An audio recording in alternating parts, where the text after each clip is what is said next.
기도하심으로 말씀 묵상을 시작하겠습니다. 하나님 감사합니다. 귀한 날 주셔서 저희들 주님 앞에 나아갑니다.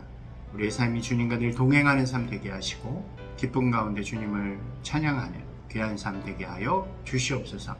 예수님 이름으로 기도드리옵나이다. 아멘. 네, 반갑습니다. 오늘은 5장의 말씀 이어서 나누도록 하겠습니다. 5장은 앞부분과 뒷부분이 이제 제자를 부르시는 장면이고요. 그 중간에 두 명의 병자를 고치시는 내용이 등장합니다. 첫 번째 병자는 나병, 이제 옛날에 문둥병이라 부르기도 했고 요즘 한센병이라고 부르기도 하는 그런 피부병 환자가 등장을 하죠. 그는 예수님께 나와서 엎드려서 자신을 고쳐주실 것을 구하게 됩니다. 당시에 이 나병은 단순히 그냥 몸이 아픈 병으로 취급되는 것이 아니라 하나님으로부터 저주를 받은 것으로 취급이 되어집니다. 그래서 부정한 사람들로 여겨졌고 공동체 가운데 함께할 수 없었으며 또 제사에 참여할 수 없는 그런 사람들이었죠. 그러니까 단순히 육체적인 고통뿐만 아니라 정신적인 것, 그 다음에 영적인 부분에서도 굉장히 아픔을 가지는 사람들이라고 할 수 있습니다. 나병뿐만이 아니라 이 당시 이제 병들, 그 중에서 특별히 고칠 수 없는 것들, 그리고 선천적인 것들, 이런 것들이 비슷한 취급을 받았다고 할 수 있겠죠. 그들은 동족들 뿐만이 아니라 하나님에게도 소외되었다라고 스스로를 이렇게 여기는, 그러면서 괴롭게 살아갈 수밖에 없는 그런 사람들이었습니다. 이러한 병자가 예수님에 대한 소식을 듣고 예수님 앞으로 나아오게 되죠. 그리고 그가 한 고백은 굉장히 의미가 있다고 할 수 있습니다. 그는 예수님께 주님께서 하고자 하신다면 저를 깨끗하게 하실 수 있습니다 라고 이야기를 하는 거죠. 이건 단순히 병을 고쳐달라는 의미보다는 예수님에 대한 믿음의 고백과 예수님이 이 저주로부터 나를 씻어주실 것이라는 확신 있는 믿음의 고백이라고 할 수 있는 거죠. 몸의 병만이 아니라 하나님으로부터 받은 이 저주를 끊고 하나님과의 관계를 회복하실 수 있는 분이 예수님임을 고백하는 장면이라고 할 수 있습니다. 예수님께서는 그 고백을 기쁘게 받으시고 그를 고쳐주십니다. 그리고 그는 이제 관례에 따라서 자기의 정함을 보여주게 되고 공동체 가운데 다시 들어가서 신앙 안에서 살아가는 삶이 될 수 있는 거죠. 그 다음에 이어지는 또 하나의 장면이 역시 비슷한데요. 중풍병자. 이 중풍병자 역시 태어날 때부터 걸을 수 없는 그런 병을 가진 사람이라고 할 수 있습니다. 이 사람이 홀로 움직이지 못하기 때문에 그의 친구들은 그를 이렇게 매달아서 예수님이 계신 곳 앞으로 데리고 가게 되죠. 이 장면이 참 감동적이기도 합니다.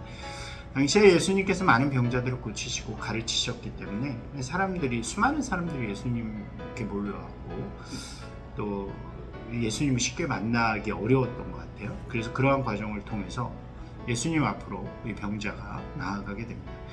그리고 예수님께서는 그들의 이러한 정성과 믿음을 보시고 이 병자를 고치시는 장면이 이어지는 거죠. 근데 여기서도 굉장히 특이한 내용이 등장합니다. 예수님께서 이 병자에게 내 죄가 사하여졌다 이렇게 말씀하시는 거예요. 그러니까 이것도 참 의미 있죠.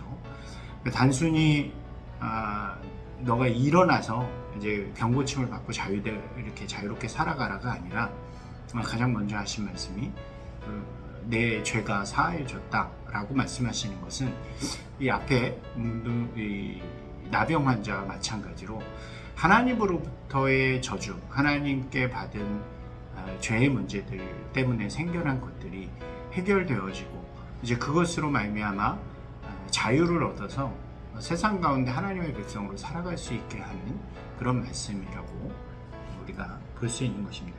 예수님께서는 그 근원이 되는 죄의 문제를 해결하실 수 있는 분이심을 보여주는 장면이기도 하죠. 하지만 이러한 말씀은 그곳에 모여있던 특별히 이제 종교인들, 당시에 자신들이 의롭다고 생각했던 그리고 자신들은 저 저주받을 사람들과 다르다고 생각했던 종교인들에게 매우 큰 충격이 되었던 것 같습니다. 그래서 이들은 웅성웅성하는 거죠. 저 사람이 무슨 자격이 있길래 그러한 말을 하는가. 죄사함은 오직 하나님만이 하는 것이 아닌가. 그때부터 이들의 마음속에 예수님에 대한 반감들이 생겨났다고 할 수 있습니다. 예수님께서는 그러한 그들의 모습을 보시고 이렇게 말씀하세요. 한번 생각해보자. 무엇이 쉽겠느냐. 병을 고쳤으니까 일어나서 병을 가져가라. 일어나서 삶을 살아라 하는 말과 내 죄가 사하여졌다는 말 중에 어느 게 더 쉽겠느냐. 이렇게 말씀하시죠.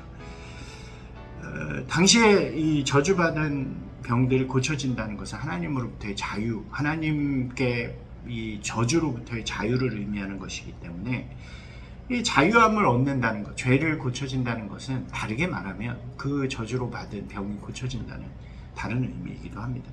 죄가 용서되었다라는 것은 바로 병이 고침을 받았다는 것과 동일하다는 거죠. 같은 의미이고 같은 모습이었지만 이 종교 지도자들은 그것을 이해하지 못하는 모습이었고, 그것을 예수님께서는 쉽게 이야기해 주시면서 바로 하나님으로부터 죄의 용서를 할 수 있는 권세를 받은 분이 바로 예수님이시라는 것을 분명하게 보여주는 거죠. 예수님께서 이 땅에 오신 이유는 바로 그 죄를 용서하시고 하나님의 저주로부터 우리를 자유케 하시는 그 이유가 됨을 다시 한번 잘 보여주는 장면이라고 할 수 있습니다. 그리고 예수님께서는 다시 한번 그 병자에게 이제 고침을 받았으니 가서 자유하게 살으라 라는 말씀을 하시게 됩니다. 이 두 가지의 이야기가 우리에게 예수님이 어떤 분이신가를 잘 보여주고 믿음은 무엇인가를 잘 보여주죠.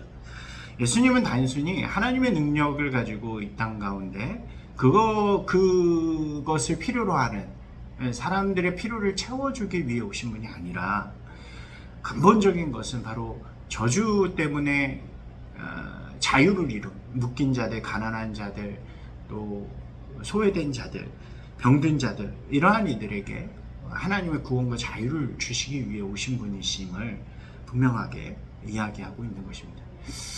이 말씀이 오늘 우리에게도 동일하죠. 예수님은 우리에게 어떤 분이신가? 우리는 예수님을 어떻게 바라보고 있는가? 때로는 우리의 신앙이 우리의 필요를 하나님의 능력으로 채우기를 바랄 때가 있습니다. 내가 무엇인가 기도해서 응답받고 또 병이 고쳐진다든가 아니면 내가 시험을 잘 본다든가 사업에 성공한다든가, 근데 그런 것들은 우리 신앙의 근본적인 내용들이 아닙니다. 물론 하나님께서는 우리의 필요도 돌아보시고 응답하시는 분이시지만 근본적이고 분명한 것, 그리고 핵심적인 것은 예수 그리스도를 통해서 우리의 이 저주받은 또 심판받아야 되는 모습들이 자유를 얻게 되는 것이죠. 우리가 그것을 구하고 그것을 기도하고 또 그것에 감사하면서 주님의 뜻 가운데 살아가는 것이 우리의 신앙의 모습이라고 할 수 있습니다. 사랑하는 여러분, 우리를 죄와 사망에서 구원하여 주신 예수 그리스도께 감사하면서 오늘 하루 또 우리에게 주어진 삶을 기쁨으로 살아가는 저와 여러분이 되시기를 주님의 이름으로 축원합니다.